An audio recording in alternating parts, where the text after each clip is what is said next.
Jepara, Jawa Tengah, tanggal dan bulan di tahun 1891.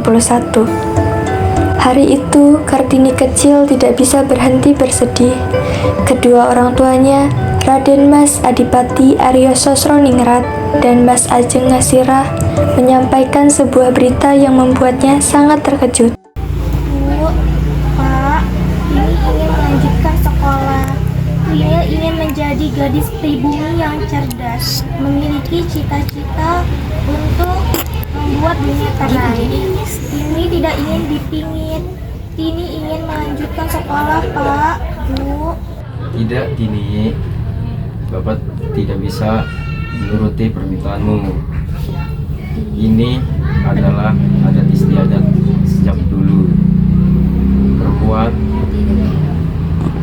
tidak perlu bersekolah tinggi.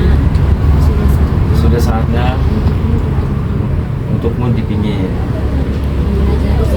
mempelajari segala hal yang harus dikuasai seorang perempuan. Kemudian menikah dengan orang yang tepat. Pak, tidakkah sekali tradisi ini tidak dilaksanakan? Ini Bapak adalah bupati rakyat Jepara. Tidak seharusnya menghancurkan tradisi kita sendiri. Bu, ini mohon Bu. Sudahlah nak, lakukan apa yang sudah menjadi tradisi. Kelak kau akan mengerti kenapa semua ini dilakukan. Sudah waktunya baginya untuk dipingit seperti gadis pribumi lainnya yang berhenti sekolah dan bersembunyi di balik tembok tinggi. Kartini adalah anak perempuan tertua, maka ialah yang pertama kali merasakan bagaimana rasanya dipingit. Bagaimana rasanya dipingit? Entahlah Tini, yang pasti tentu saja kau tidak bisa terlalu bebas berinteraksi dengan semua orang. Kau akan dikenal kemanapun kau pergi. Tenanglah ini sudah menjadi adat dan kita tidak bisa menghancurkannya. Tenang saja, aku akan meminjamkan buku agar kamu bisa terus belajar, dan aku berjanji akan menjadi guru bahasa Belandamu dan tidak guru lamamu. Aku tidak ingin dipingit, aku ingin bersekolah. Bersabarlah Bakku, kau pasti bisa melalui ini semua. Kau perempuan tangguh, kami yakin itu. Ya itu pasti. Sebenarnya apa itu dipingit? Entahlah, ibu bilang aku tidak akan sedangkan kemana aku pergi, aku selalu dikawal. Tapi aku tidak mempermasalahkan semua itu. Aku hanya ingin bersekolah. Aku, Brooke dan Kartina juga masih bersekolah. Kapan kami akan dipingit juga? Saat usia 12 tahun sebagai akan dipingit yang Hari-harinya pun diisi dengan semua hal yang katanya harus bisa dilakukan oleh wanita sejati. Ditambah dengan belajar bahasa Belanda melalui buku-buku yang dipinjamkan oleh sahabat-sahabatnya.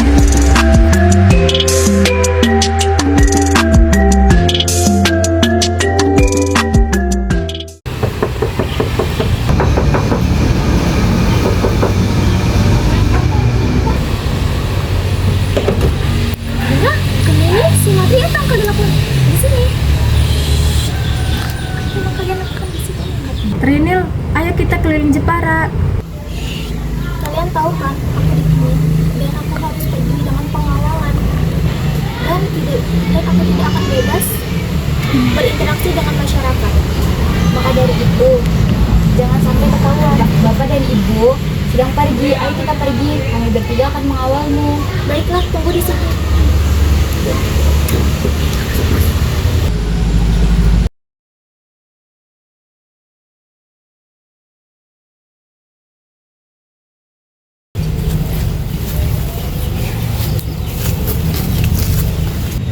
Ayo kita hampiri wanita-wanita seperti itu.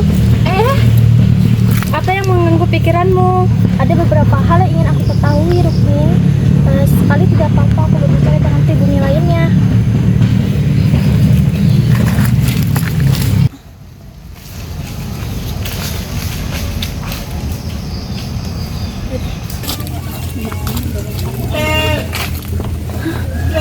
Tidak perlu. Apakah kalian putri-putri Adipati Aryo Jojoningrat? Ya, bagaimana kalian bisa tahu? Tentu saja, karena beliau adalah Bupati Jepara. Kami sering beberapa kali melihat kalian bersama Pak Bupati. Mengapa kalian keluar tanpa pengawalan? Apakah kalian tidak dipingit? Aku boleh tanya sesuatu? Ya, tentu saja boleh. Apakah tradisi dipingit ini adalah hal yang dilakukan semua orang? Tentu saja, karena dipingit bisa membuat kita menjaga diri dari lelaki yang bukan mengirim kita sampai kita menikah. Lalu, apakah ibu bersekolah? Kami rakyat biasa. Sejak kecil kami tidak bersekolah. Lagi pula yang bersekolah hanyalah rakyat Belanda dan kaum pribumi. Selain itu tidak ada yang bersekolah terkecuali laki-laki. Suatu saat kami akan menikah dan kembali melakukan hal yang seharusnya dilakukan, bukan seperti kami. Saat itu di kebun belakang rumahnya, Kartini melihat sahabatnya, Rosa Abendanon, yang sedari tadi menunggu Kartini untuk berpamitan, karena ia akan melanjutkan pendidikannya di Belanda. Rosa? Dengan siapa kamu kesini? Ataukah bersama dengan sahabat yang lain? Tidak, Kartini, aku bersama kedua orang tuaku. Benarkah? Aku ingin bertemu dengan mereka. Aku sudah lama tidak bertemu dengan Tuan dan Nyonya Abendanon. Bentar, Kartini. Ada yang harus aku bicarakan padamu. Tunggu, aku harus pergi. Apa maksudnya? Aku ingin melanjutkan sekolahku ke Belanda. Lalu bagaimana dengan Ani, Stella, dan Konsa? Mereka juga pergi. Aku akan pergi.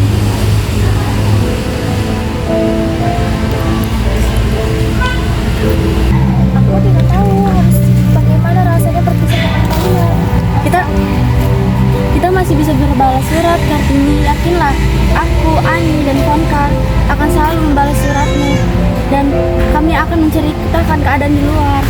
Hari-hari dilewati oleh Kartini dengan lebih bersemangat. Ia selalu berkirim surat dengan sahabat-sahabatnya, termasuk Tuan dan Nyonya Abendanon. Ada banyak hal yang diceritakan oleh sahabat-sahabatnya, termasuk melanjutkan pendidikan melalui beasiswa kedokteran di Belanda untuk Kartini. Bagaimana dengan pendapat Ibu mengenai beasiswa kedokteran itu, Bu?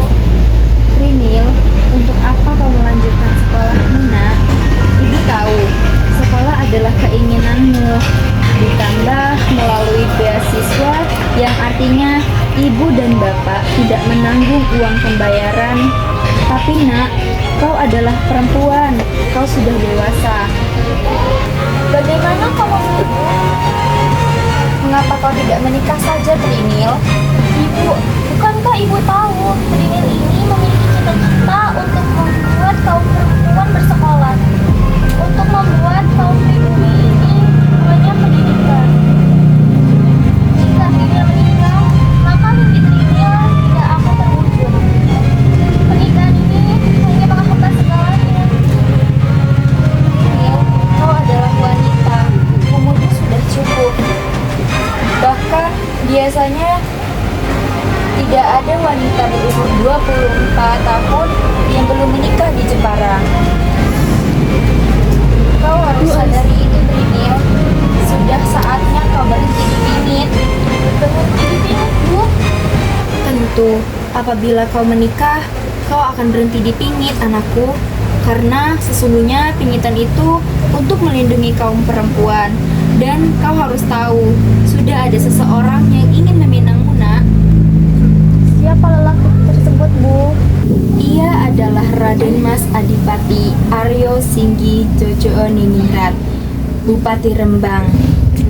Dia memang sudah menikah 3 kali, namun ibu yakin ia adalah orang yang tepat untukmu, Nak. Trinil ingin menemuinya terlebih dahulu, Bu.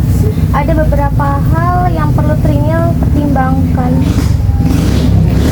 Kartini, kedua orang tuanya, Kardinah, Sumatri, dan Rukmini berdiri di ambang pintu, menunggu kehadiran sosok yang sudah ditunggu-tunggu. Jantung Kartini berdegup kencang, pikirannya kacau.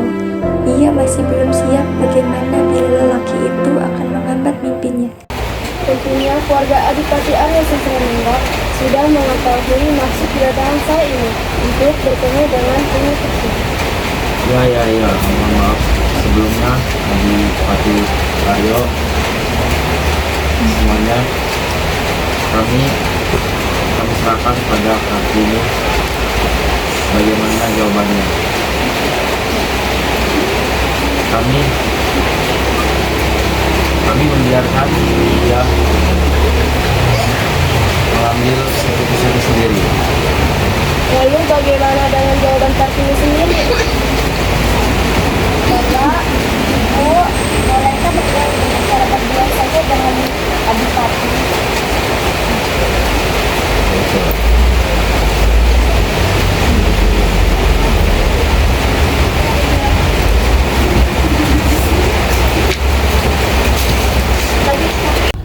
Ada beberapa hal yang ingin aku tanyakan, Raden. Tentu, apakah itu Kartini? Saya mempunyai cita-cita untuk membangun sekolah bagi kaum pribumi, khususnya perempuan. Setidaknya mereka tidak ada di dalam keterbelakangan. Saya ingin wanita disamaratakan dengan laki-laki. Saya ingin wanita tidak lagi ditindas dan menjadi kaum lemah. Bagaimana dengan pendapat Adipati sendiri? Sungguh, bagi saya hal itu sangat mulia. Saya sempat memikirkan hal tersebut. Namun, ada beberapa hal dan pertimbangan yang membuat saya belum melaksanakannya. Apabila Kartini ingin melakukan, lakukanlah saja. Saya siap mendukung apapun itu. Setelah perjuangan panjang, emansipasi wanita dan berbagai mimpi yang ia coba wujudkan, akhirnya ia menutup usia. Kelak, berkat perjuangannya, masyarakat pribumi terutama wanita hidup lebih baik dan tak lagi ditindas. Seluruh rakyat pribumi dapat bersekolah siapapun itu. Berkat perjuangan Raden Ajeng Kartini.